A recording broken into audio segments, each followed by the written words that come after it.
Well, your headline earnings up 140%, which looks stunning, of course, to 474 million. But you do point out that some of this is mark-to-market of assets, so there's some accounting, if you like, in those results. And how much of it is operational? Perhaps give us an idea of the operational picture. The operational profit is about 75 million rand, David.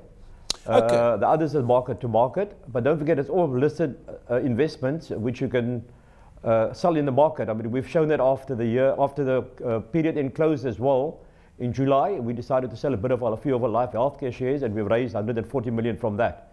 So, you know, we can say it's book profits, yes, but on the other hand, most of the shares are sitting there unencumbered, and we can sell them when we want to, so it's near cash as well.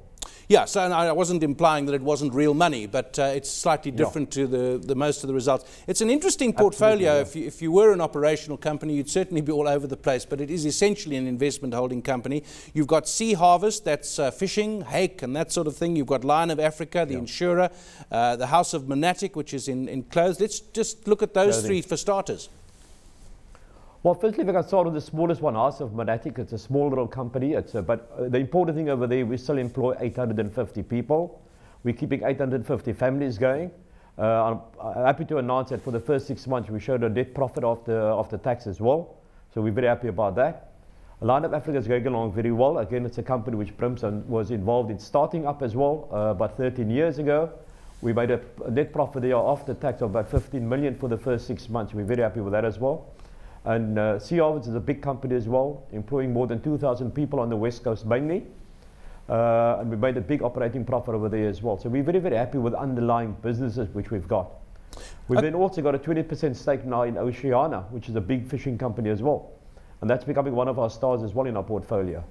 Okay, with me in the studio is Gary Boyson. Gary, you have a question for Mustaq there? Yeah, you mentioned earlier that you were selling a little bit of the life healthcare. I just wouldn't mind getting your take on that company at the moment, especially with their operations in India still coming on stream.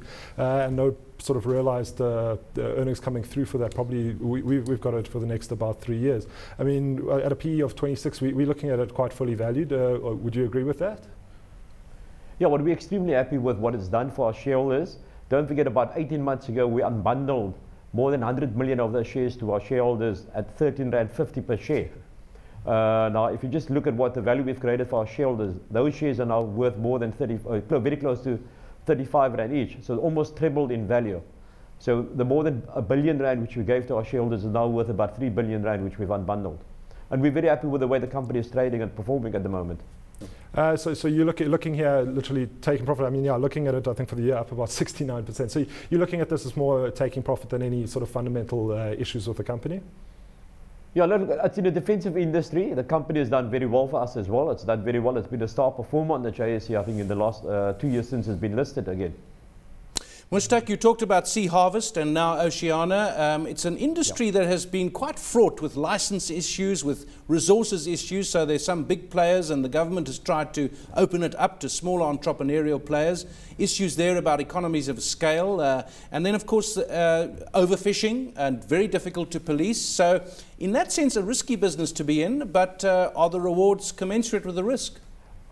I think it's not as risky as people make it out to be. Yes, the big issue is it's very capital intensive. In both Oceana and Sea Harvest, some of our boats are single boats, cost more than 100 million Rand each. Now, for any small operator to go and spend 100 million Rand on a boat to go out to the sea and then do a successful business, it's not easy. It's not easy as a startup. You know, there's a big difference between inshore fishing and deep sea fishing. And I think that's what's not very, very clearly defined at the moment. A lot of the smaller guys who are inshore and near shore, they don't require that big capital, whereas we are mainly in the deep sea. At Sea Harvest, we got more than 100 kilometers at a time into the sea. And you need big boats to do that, and you need big working capital and big factories to produce and process all those fish that you catch. And the regulatory issues and the overfishing issues, risk there? You know, the regulatory issue is not that bad in that, don't forget, we've got long-term quotas in place at the moment for most of our species that we catch. Some of them expire in 2016, some of them go up to 2020. So that's at the moment. It's going to be the renewal of those quotas and licenses later on. Yeah. But I mean, we need somebody who's got the deep pockets to go into the deep sea and take out the fish and produce it for our country. I mean, because don't forget, more than half of those things are again sold off in foreign currency. And we are net producer of foreign currency for the country, which is good for the country.